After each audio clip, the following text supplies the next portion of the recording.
A few days ago, I was working on this very video and I felt my phone vibrating in my pocket. I tried to pick it up to see who was texting me, but I couldn't because my phone was right there on my desk and I had not received any messages, but I could have sworn I felt it vibrating in my pocket. It's not the first time this has happened, but this time I wanted to know exactly why it happened. And as it turns out, this makes for a great segment in today's episode. The sensation that your phone is vibrating in your pocket while in reality it is not, aptly known as phantom vibration syndrome, is a form of tactile hallucination or something known as pareidolia. It's when our brain's amazing ability to perceive patterns gets a bit carried away. For example, rock formations on clouds can sometimes form shapes that we perceive as something more than just random shapes. A cat on Mars or a smiling face, the face of a mountain or a face in the mountain, a scenic photo of some clouds or bears standing on two legs attacking a pig. This is pareidolia, and the brain is constantly scanning the environment in search of familiar patterns. Scientists believe something similar is happening when we experience phantom vibrations, when the fabric of your clothes rub against the skin, or when you experience minor muscle contractions. The receptors in your thigh mistake these activities for a vibrating phone. This happens because the brain has learned to associate activities within the specific region with that of a phone receiving a text or a call. It's similar to how people who wear glasses get so accustomed to wearing them when they take them off to sometimes feel as if they're still wearing them. There have been a few different studies over the years, but one recent study at a college in the US revealed that up to 90% or 9 out of 10 students experience these phantom vibrations. There is a woman in the UK who claims to be able to identify people suffering from Parkinson's disease simply by smelling them, and it's only of those rare cases where truth is actually stranger than fiction because her claims have actually been verified as being true. A team of researchers recruited 12 people, 6 with Parkinson's disease and 6 without, were all asked to wear a t-shirt for a day then bring it back. The woman named Joy Milner was then asked to smell each t-shirt to identify who had Parkinson's and who did not. Her accuracy was 11 out of 12. But it gets even stranger. She correctly pinpointed the 6 people suffering from Parkinson's, but also claimed that one of the 6 who didn't suffer from Parkinson's actually had Parkinson's. Checked, and researchers assumed that she was simply wrong. But 8 months later, the subject informed the researchers that he had just been diagnosed with Parkinson's disease. So Joy was actually 100% correct, and she could somehow identify this disorder long before any obvious symptoms had begun to appear. Scientists believe that changes in the skin of people with early Parkinson's produce a particular scent linked to the condition. Hopefully, further testing will result in an easy way to identify the disorder at an early stage, as it's quite difficult to do so at the moment.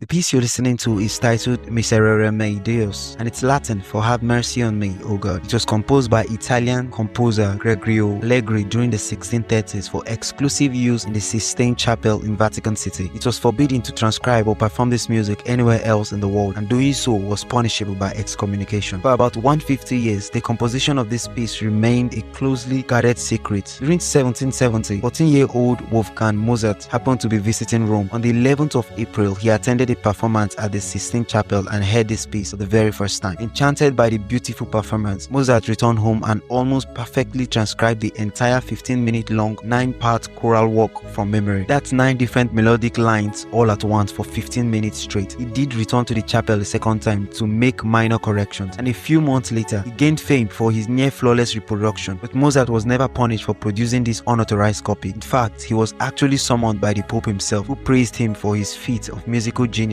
and even awarded him the chivalric order of the Golden Spur.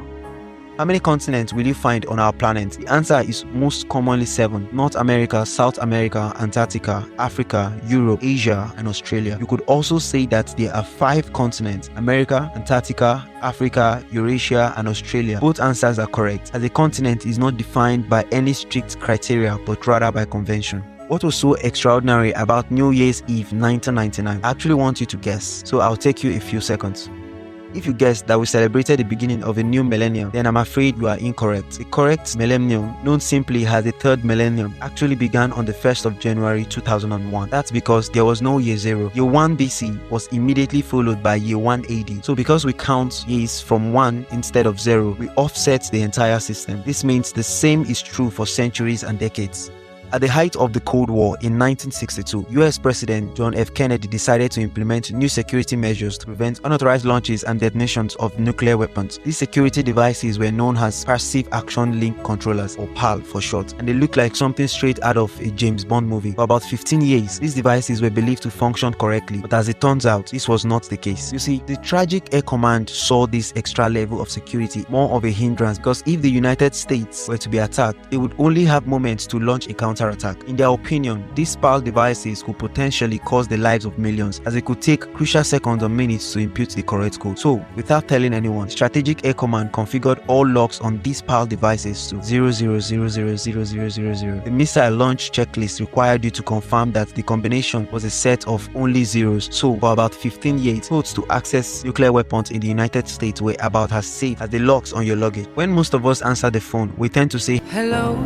Such a common way to greet people, and it's easy to assume that hello must have been around for a very long time, but that's not the case. According to the Oxford English Dictionary, the first published use of hello was in 1826. However, at the time, it wasn't really used as a greeting, but rather to attract attention. In 1877, with the recent invention of the telephone, Thomas Edison wrote in a letter, "I do not think we shall need a cowbell, as hello can be heard 10 to 20 feet away." It wasn't long before hello became the natural and proper way to answer the phone. However, the actual invention of the telephone, Alexander Graham Bell, had also proposed the use of the word ahoy as a proper telephone greeting. While ahoy did not really stick around, Bell was so stubborn that for the rest of his life, he continued to answer the phone with the stern ahoy.